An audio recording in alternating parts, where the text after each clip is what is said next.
Have you ever imagined a place hidden deep within the woods that holds a story so chilling, so mysterious, it's impossible to forget? What started as a safe haven for a family preparing for the end of the world became a living nightmare and a puzzle that no one has been able to solve. Today we unravel the haunting tale of the Vance family bunker, where they vanished 3 years ago without a trace.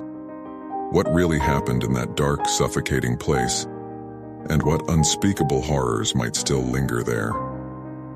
Brace yourself for a journey into the unknown, where every answer only raises more terrifying questions. But remember, some doors should never be opened.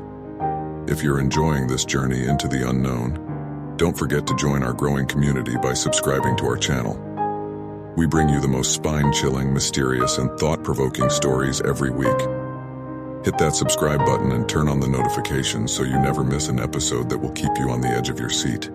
Welcome to the nest of stories, where the strange and the terrifying come to life. I found the bunker of a prepper family who went missing 3 years ago. Dr. Daniel Vance was a smart man.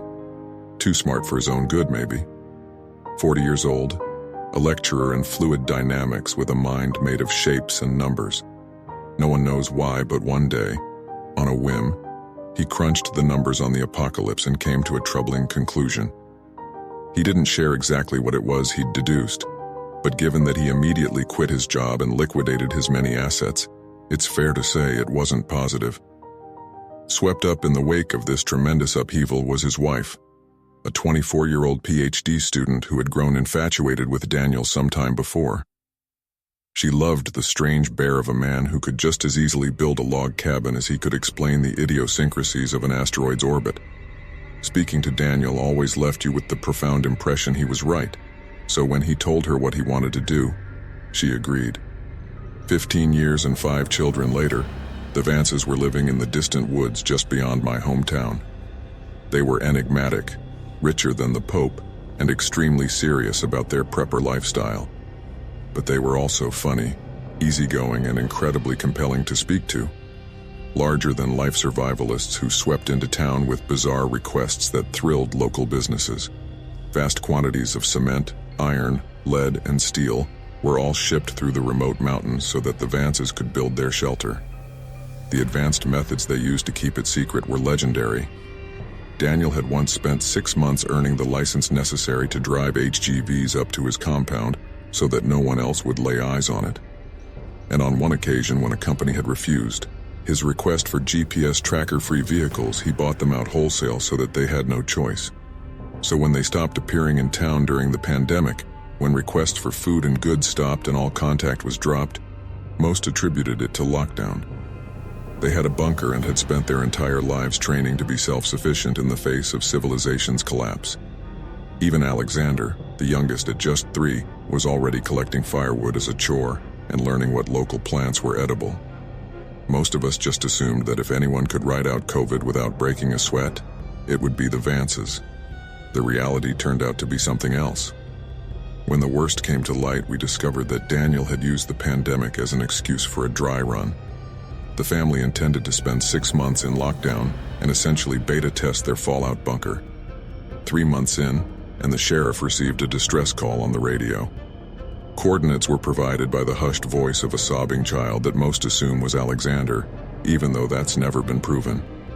The police arrived and found the bunker still sealed. It took hours for emergency responders to cut into the door. All the while, efforts were made to contact the family within, but to no avail. Once inside, police were left dumbfounded. There was no one to be rescued. No bodies. No survivors.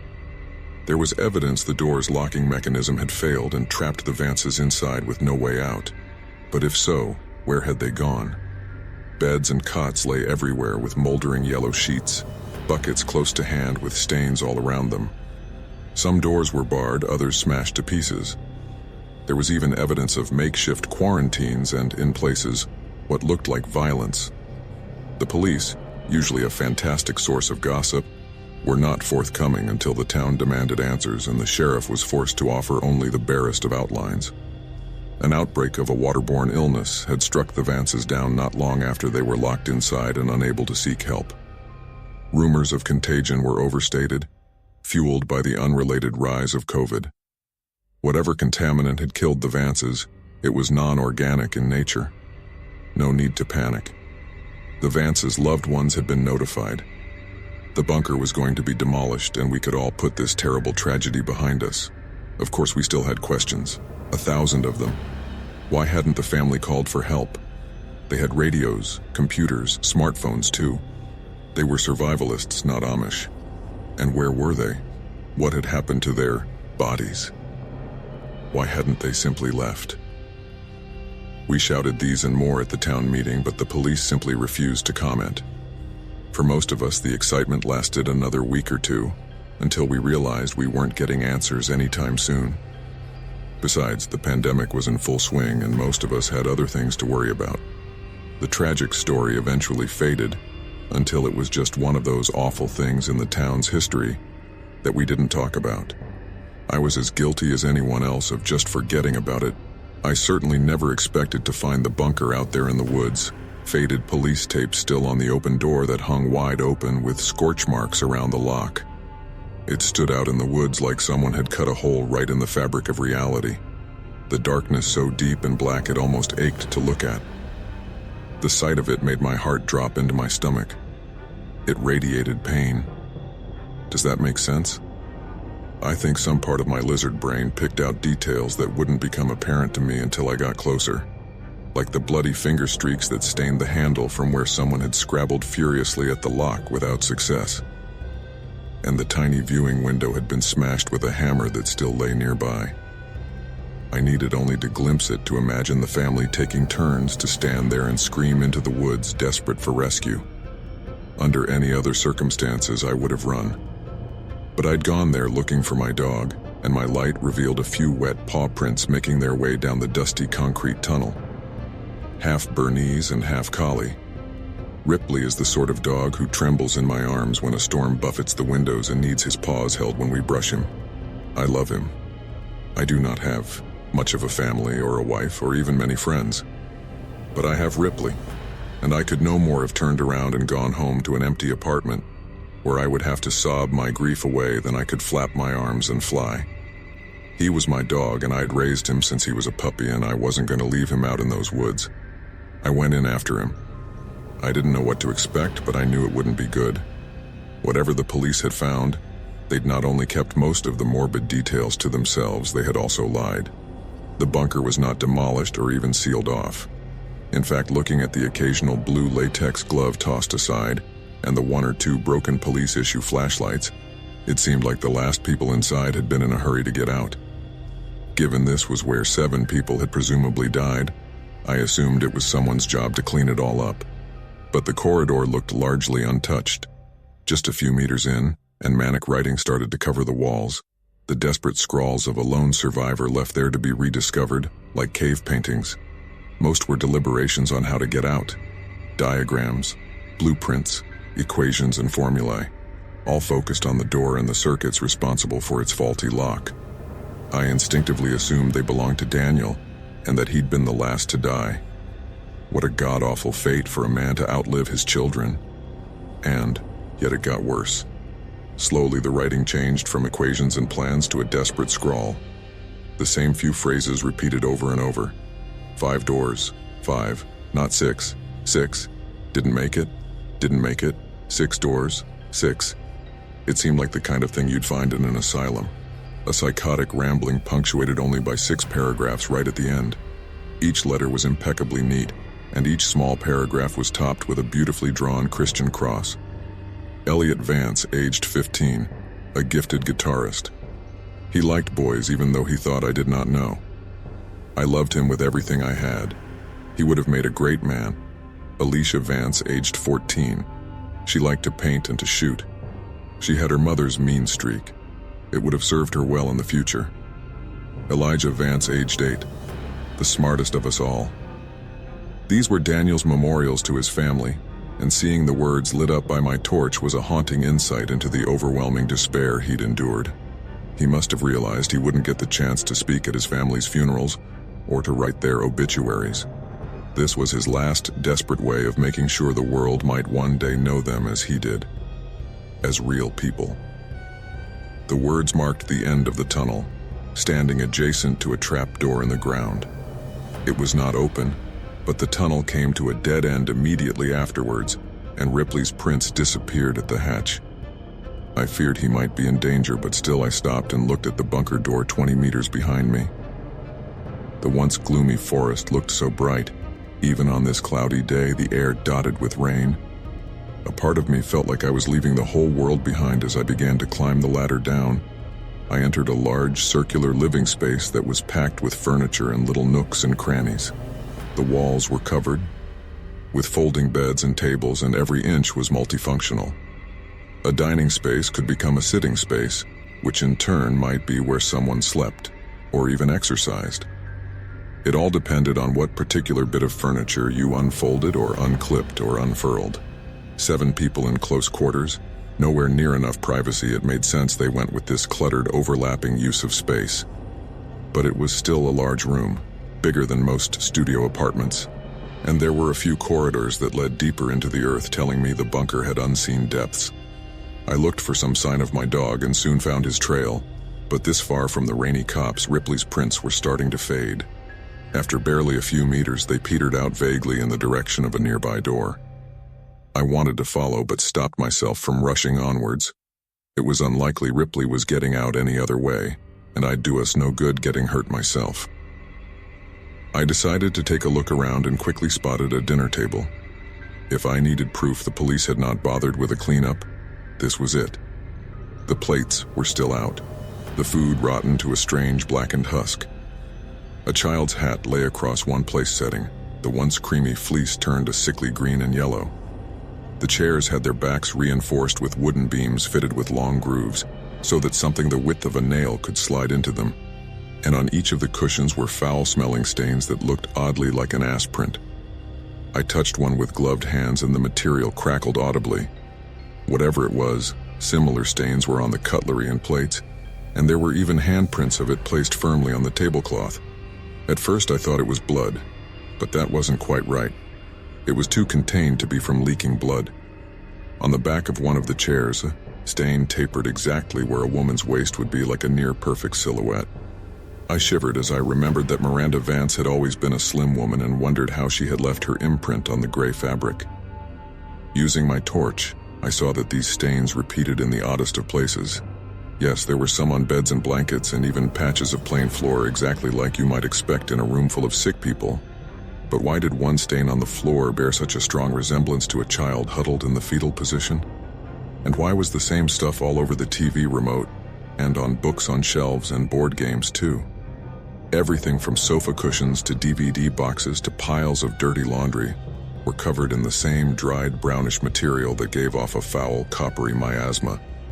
I found the jigsaw particularly baffling. Someone had set up another table with 4 chairs, all modified with the same back support as those by the dinner table. And a jigsaw had been laid out with 4 separate piles, but only one was depleted. The rest looked largely untouched, almost like someone had portioned out pieces for 3 other people who had absolutely no interest in going along with it. Maybe Daniel had tried to keep up morale while the family were sick? God help me. If that were true, I couldn't help but imagine the poor man sat there with his loved ones close to death, desperately trying to encourage them to click their own pieces into place while they faded in and out of consciousness. Something about that room emanated madness, and the longer I stayed down there flicking the bright disk of light of my torch from one detail to another, the more I wanted to leave. One door had wooden beams nailed across it. One sofa had been partially disassembled. Multiple beds had been burned, and all the light bulbs had been removed and put in a box on the kitchen countertop. Looking up at the ceiling, I finally had some insight into why the police were so confident the Vances had not survived despite never finding their bodies. Someone had jammed a human finger into one of the empty sockets, almost like they'd expected it to glow with the flick of a switch. What was it about this place that had caused the police to leave and never return? Not to even take that finger and test it for signs of illness, or even just to confirm who it belonged to. I decided it was time to hurry up and find my dog. People had died in that place, And while I'm not superstitious, I can't be the only skeptic who has done the calculations in his head and realized it costs nothing to be respectful of ghosts. That bunker was cramped, terrifying, and the air stank so bad I started to worry I'd get sick myself. It served no one any good to linger, but I'd be damned if I'd just walk away and leave Ripley to rot down there.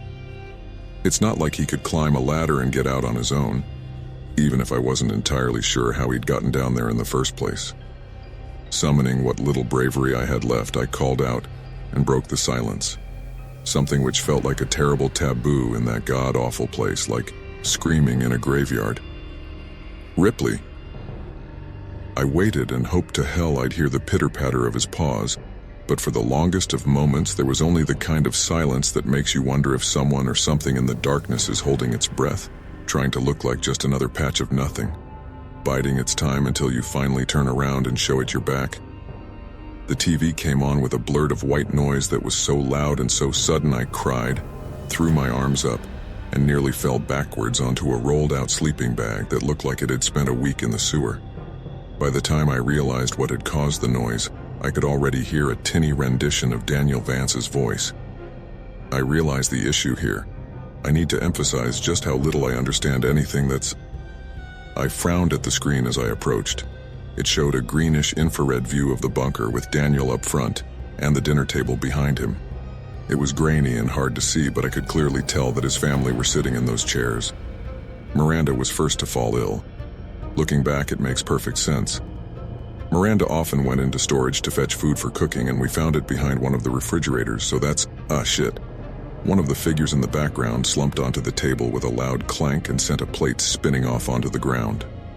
"Shit, shit, shit," Daniel muttered as he got up and grabbed the woman by the shoulders and sat her upright.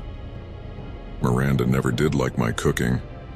He snorted a laugh as he fussed with something at the back of the chair. "The rods are much better than tape. All those hours spent taping them upright to the chairs never worked. But the rods, they fit right into the spine, and with a little modification I can just slot them into the chairs. That way everyone is able to join in for dinner. I'm working on something similar for family game night." Daniel wandered over to the camera, and with a grin he lifted it from the tripod and scanned the dinner table. What I saw nearly made me drop my torch. His family were long dead. Gaunt faces, missing noses, lips that had receded to reveal awful grins. These were corpses, plain as day, even when viewed through such a low-resolution image. The only thing that made them seem remotely alive was the way their eyes still reflected the infrared back, so that they glowed in the dark. And yet Daniel seemed oblivious to it all. He tousled Elliot's hair, kissed his wife on the cheek, run a hand across one young girl's shoulder. He even picked the young Alexander up from his high chair, and I assume he coddled him. I don't know for sure because I looked away, unwilling to see the poor boy up close. Eyes averted from the screen, I couldn't help but pan my torch across to that same dinner table and shiver as I finally realized what all those stains were. Not quite blood, but close. Liquefying flesh. Left alone for months, Daniel had not put his family's bodies to rest. Instead, he had moved them around from place to place and puppeted them, living life as if nothing had really changed. Looking at where those stains had settled, I saw a clear pattern emerge. He had put them to bed. He had set them dinner. He had propped them up to watch TV or gave them their favorite books. They even sat there as lifeless husks while Daniel waited for them complete a fucking jigsaw. The idea horrified me to my core. Back to work. It's obviously not part of the original designs. No room on the other side, not on the blueprints. Elliot didn't believe me, and why would he? I made every inch of this place, but I did not install that door and storage on the bottom level. I checked the cameras and some of the photos I took during the build, and the wall is just blank. But the door is there now, and it must lead somewhere. I don't know when or why it opens, but it does, and the next time I'll be ready. Because I have to know what's on the other side and why it did this to us. Alone down here, often all asleep at once. Anything could have slit our throats and been done with it. But it didn't. It took its time, and I have to know why. It took our radios and computers and phones. one by one, none of us noticing until it was far too late. I kept telling the kids they needed to take better care of their things, and even as they complained, I just assumed the phones were lying behind some shelf. Where else could they go in a locked bunker? But it wasn't the children at all. Looking back, there are so many signs. Who kept taking away the lights? Who kept draining the batteries in our torches? How long did we live with it before we finally realized we weren't alone? Was it here every step of the way? A door out of nothing that leads to nowhere, at least most of the time. Because I know for a fact it does not always open onto a blank wall. There is something behind it. I can hear it shuffling around in there, wet breath rattling in its lungs, a horrible sound I hear roaming these halls when it thinks I'm asleep. I listen to Daniel, fascinated by this strangely compelling rant, when movement caught my eye. An infrared camera running in the dark, its image a roiling mess of uniform noise. What was it I'd seen? I paused the tape and rewound. Squinting, I saw 2 pinpricks of light in the darkness just over Daniel's shoulder. Slowly, the image resolved itself in my mind. I knew what I was seeing, and it turned my blood to ice. Miranda Vance had turned her head, and her lifeless eyes glowed as she fixed them on the back of Daniel's head. Not even any point leaving at this stage. I'm no doctor, but that door is giving off enough radiation to, well, to kill a family of 7. If none of us had touched it. Being in the same room is risky but not lethal. But given how sick we've become, it's pretty obvious our curiosity got the better of us, one by one, and we all got too close. Or maybe not. Maybe that thing on the other side came through and did this. I don't even, wait, what was that? Daniel turned and the camera stopped recording. The image it froze on was of a lone man, bright as a star in the camera's lens, facing off against unknowable darkness broken only by 6 pairs of white, glowing eyes. I became painfully aware of my position relative to the table, and I had the painful premonition that if I turned, those chairs would not be empty. I would see the Vances, all of them, Daniel as well, waiting for me. Heads turned, bodies left to rot for years in the dark. Behind me, something shifted. It breathed, loud, quick. I knew what it was. I knew. It came at me so fast that when I felt something hot and wet touch my hand, I screamed, only for the presence to suddenly recoil. But then, without hesitation, it leapt at me and bore me to the ground. I wept as Ripley licked my face. He was shivering and, worst of all, silent, which was not normal. He was not a quiet dog, not when greeting me and not when excited like he was now. But whatever he'd seen down here, he clung to me and dug his paws into my shoulders like he wanted to be cradled over the shoulder, something he has been too big to do for years. "Oh, you fucking idiot," I cooed in a soft whisper, and even in the dark I could feel his tail wagging. Joking aside, I felt nothing but relief at finding him. "Let's get the hell out of here." I picked him up, straining a little under the weight but refusing to give in to tired muscles, and made for the ladder. It wasn't easy climbing the 3 or 4 rungs to the hatch, but I managed it and gave the hatch a shove. First one hand, then 2. Again and again with everything I had, but still that hatch refused to budge. "Shit," I cried while pounding at it with my fists, but all I achieved was a sore wrist. The hatch had jammed when somehow the handle had been snapped clean off. Now I'd need a pair of pliers or something to cut through the metal bar locking it shut. My fingers couldn't move it, nor could I brute force the hatch open. The metal bar was an inch thick, and at the very least, I'd need some tools to get at it from this side. At least it's fixable, I thought as I climbed back down and caught my breath. On one wall I noticed a simple diagram of the bunker made in chalk. It had 3 floors.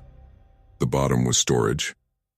Daniel had mentioned that before, and I noticed that he had drawn through it with a large red X, and the top floor was labeled quarters, where I stood now. But the middle floor was labeled workshops, and it was there I realized that I'd find what I needed. There was one door that opened onto a concrete stairwell, and, standing at the top, I shone my light down the spiraling guardrails, unsure of what it was I hoped to see. There were only harsh shadows, and the sense of something foul rising up on the air. a smell that tickled my throat and burned a little in my lungs. Had the police even gone down this far? Had they seen what I'd seen on that TV and just left? Somehow I thought it was unlikely that had been enough to send the entire sheriff's department running. So was it something else that had done it? Something that had been enough to terrify dozens of armed men. Something that was almost definitely down there. The door. I went down quietly. At first I considered leaving Ripley behind, but after losing him the first time I decided I'd rather risk it just to know that he was right next to me. Besides, he was being quieter than I was, and I didn't feel much like going down those stairs on my own. He accompanied me with only the quiet click-clack of his paws on concrete, a sound I found deeply comforting as I barely managed to keep my torch from shaking in my hand and my breathing steady. Down one floor and I found the workshop exactly as you might expect. A large space filled with generators and fuel and water tanks and boilers and heaters and pretty much anything and everything that you'd need to survive, but which you couldn't put outside due to fallout. Wires, pipes, and tubes ran from one end of the room to the other, and even years later, most of the machinery still hummed in the pitch-black emptiness, an idea I found deeply unsettling. Taking one look at that strange tangle of harsh shapes and industrial figures looming out of the walls and floor, I shivered and looked around, quickly finding a small area Daniel had cordoned off for his own use. About a fifth of the total floor space, there was a large workbench and some seriously high-end machining equipment, all very well used. Lathes, buzzsaws, drills, belt sanders, welding torches, everything a man needed to do it himself, and Daniel had been busy. I'm not sure exactly what it was he'd been working, but there was an arm on the bench. It sat atop a pile of papers that had slowly turned brown over the years until the whole thing looked like it had been soaked in tobacco spit. On the whiteboard was a faded but still visible diagram of what looked to me like a ball and socket joint. I thought of the tape, of Daniel's little mechanism to keep his family upright, and then looked at the arm and suppressed a momentary gag reflex. I don't know if Dan had been working on posable limbs or just a way to put the decomposing remains back together after they'd started to fall apart, but the size of the arm suggested a preteen child, and he'd left it out on the surface like it was a disassembled clock. It was also missing a finger. Just how fucking crazy was he? I wondered, as I pinched my nose with one hand and began overturning boxes looking for a hefty pair of pliers or maybe a hacksaw. Ripley backed away from the noise, but once I made sure he wasn't going anywhere, I carried on grabbing and pulling at box after box, hoping I'd find what I was looking for. Anything to break that fucking metal bar. In the end, I managed to get a pair of bolt cutters, a crowbar, and a heavy-duty pair of pliers. One went in my pocket, one went down the back of my jeans, and the other was clutched in my fist, too large to be tucked away in my clothes. The bolt cutters felt hefty in my hand, which was a bit of comfort, but that feeling didn't last long. Something moved in the darkness, out there in the twisted jungle of shadows cast by all those pipes and wires that ran from one machine to the next.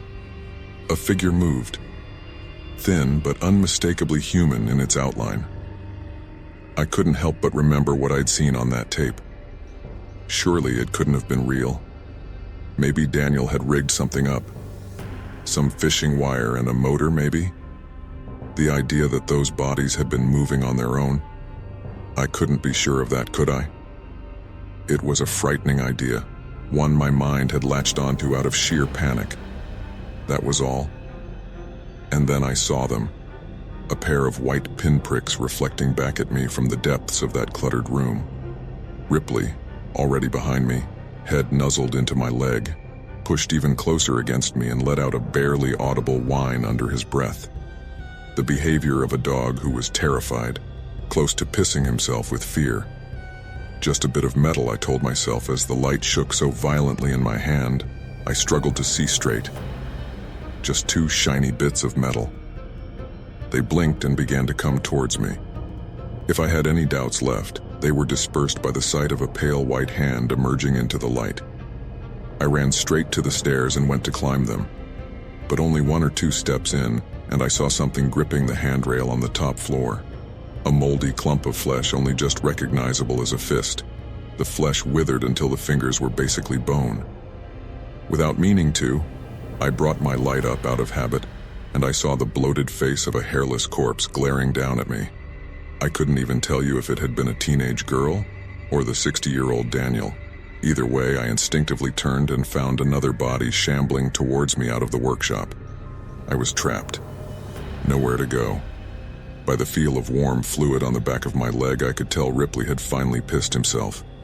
An adult dog, tail between his legs, shivering like a puppy and desperate to be picked up. God, I needed him to just stay together for a little longer. I couldn't take him in my arms, but I couldn't leave him behind either. With nowhere to go, I ran down and entered storage. There was the temptation to stop once I hit the bottom. Down here, the air was thicker and the sounds of my breathing were muted, somehow distant. But I only had to look back up to see 3 pairs of eyes glaring down at me. So without giving any of it much further thought, I barreled down the corridor and stumbled onto a door at random.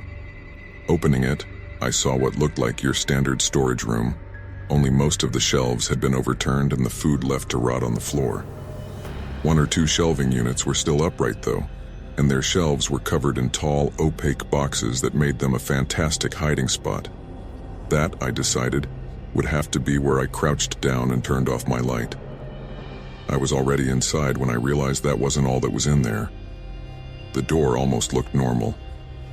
I could see why Daniel must have been confused by it because it looked a little bit like all the other doors down there, but it was different too.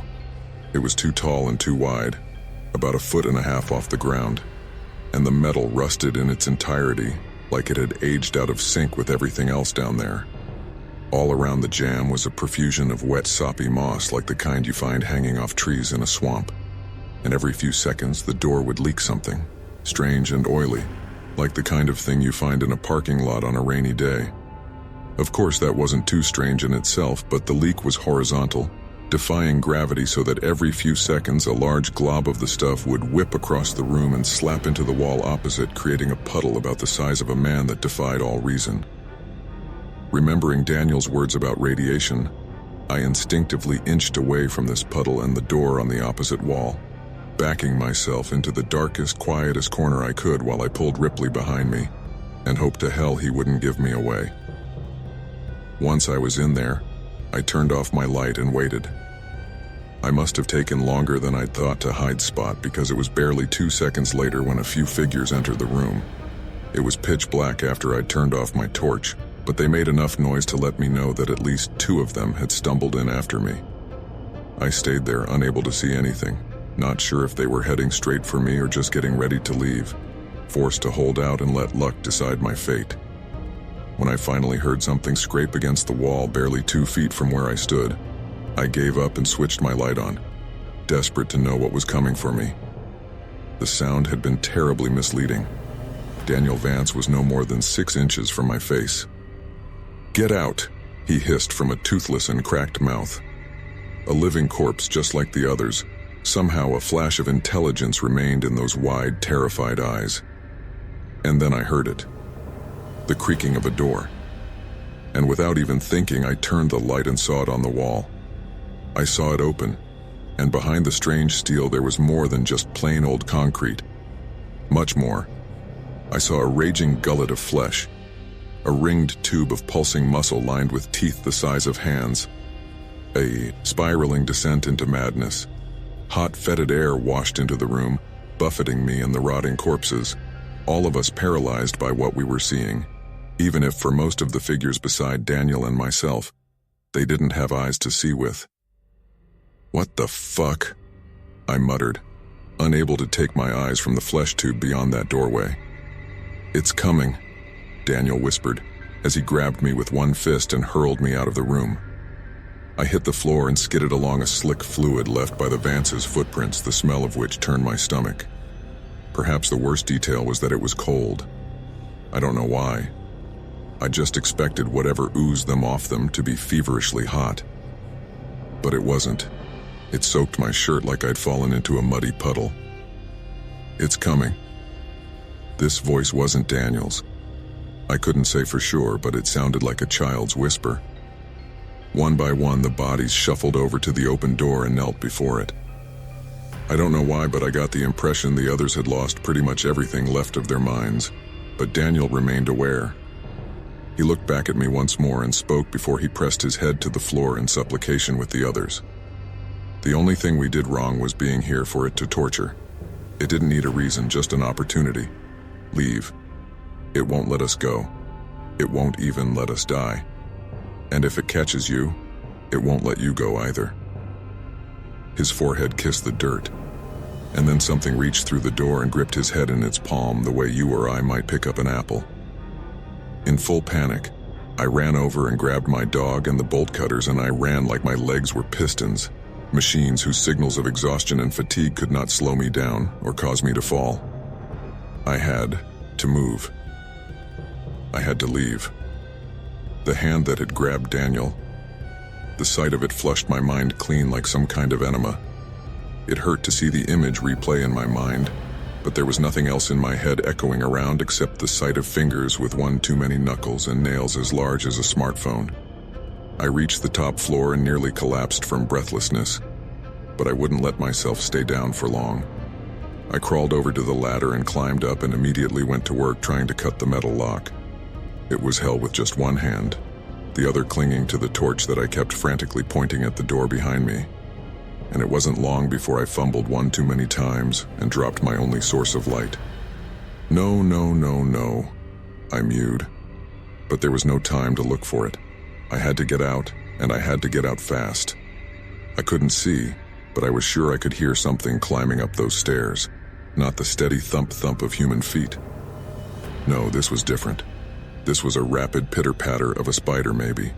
Something with hundreds of feet or hands, or God knows what, skittering along the floor and walls and ceiling, pulling itself along with a body whose mere shape would offend God. Using all my strength, I leaned hard on the bolt cutters, and, at last, the bolt gave. I threw the hatch open and got just enough ambient light to see Ripley hovering at the bottom of the ladder, growling ineffectually at the doorway. I crouched down, scooped him up, and fled up the ladder so quickly that my muscles turned to jelly at the top, and I fell over onto hands and knees. But still, I was out. The long corridor covered in writing was ahead of me, and at the very end, a doorway capped now by the tired blue light of a full moon. Ripley needed no encouragement. He whipped down the corridor with canine speed, and I followed at a broken and stumbling crawl, eventually shouldering past the open door and collapsing onto the forest floor. For a few seconds, I drifted in and out of consciousness, but when I looked up and saw the canopy overhead moving, the branches backlit by a full moon, I snapped awake and glared down at something gripping my ankle. The hand had reached out of the dark and seized me and was slowly dragging me back into the earth below. Whatever it was, most of its body lurked out of sight in the shadows behind the doorway, but the hand that crushed my leg was the size of my torso with an arm that looked like it belonged to a mole rat. I struck it with my own fist. I dug my nails in. I cried and kicked and screamed, but nothing could stop it. From behind the door, something like a face grinned and leered at me with joy. It was taking its time, sure enough, pulling me in so slowly that it gave my mind all the time in the world to appreciate the nightmare that awaited me. I think if, in that moment, you'd given me a gun, I would have shot myself because God helped me. I couldn't escape the look in Daniel's eyes, how he'd knelt to worship this thing like a man who knew that hope or pride or joy or anything with even a hint of goodness to it was so far out of reach for him, it might as well be a dream. How long was this thing going to keep them down there? How long did it intend to keep me? I wept like a child, feeling like my mind was slowly cracking as I tried everything to stop that fucking pulling me into the shadows. I kicked at the earth. I dug into it using my hands, looking for a root or a pipe or anything to hold on to. Nothing. I did would slow it down. I was no more than a foot from the doorway when Ripley reappeared. A dog afraid of hoovers and plastic bags and doors that move on their own. A dog who once got stared down by a particularly feisty rabbit who stopped mid-chase and turned around, baffling the predator on its tail. A dog you couldn't even watch scary movies around. And he lunged at that arm like he was a wolf, like he'd always been one. And while he didn't quite break the skin, The pressure was enough to make the thing's grip weaken, and I slid my leg out. Unable to stand, I knelt and grabbed the dog and pulled as hard as I could, and now that fucking thing bled at last as the pressure of the jaws and the sliding teeth ripped into its flesh.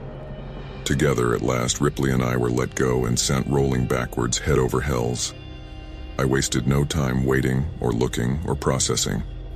I heaved the dog to my chest and crawled until I passed out, making it maybe half a kilometer away. Only when I could no longer see the door did I let myself fall to the ground face first and gave up consciousness. The doctor said I had pneumonia, which I suppose made some kind of sense. I might have even believed them were it not for the sheriff's visit, asking strange questions of me as I lay in bed about what I may or may not have seen. I dismissed them to the best of my ability. I wasn't interested in chasing that particular nightmare down, figuring out if it had been real or not. At least not while I lay there half drowning in my own infection. To be fair, I had at least some sympathy for why the police had done so little to seal that place off. I have, on occasion, thought about going and doing the job myself, but to this day I still have nightmares about being pulled into the dark beyond that door. Not just the bunker door, the one I narrowly avoided at the end, but the one below. What I saw was a kind of madness. I'm sure of it, and I often think of Daniel's words. It didn't need a reason, just an opportunity. Somehow, the Vances were that opportunity. Maybe they built their bunker on a ley line, or a weak spot between dimensions, or the site of former satanic rituals. I'm not sure it even matters. They went into the dark thinking it'd be a safe place to wait out the world's troubles, but something had been down there waiting for them, waiting for a chance to get at a family of 7 people, to lock them in and deprive them of escape and slowly take from them everything it could. I've moved since then. Couldn't help it. It wasn't just the memories you see. It was the shortwave radio I kept in my basement, something my father passed on to me when I was just a boy. God, I'd forgotten about it, at least until I woke up one day to the sound of it blaring white noise down in the dark. And buried in that sound was the faint whispering of a man, his voice barely recognizable but unmistakably his. Let them go, let them go, let them go, let them go, let them go, let them go.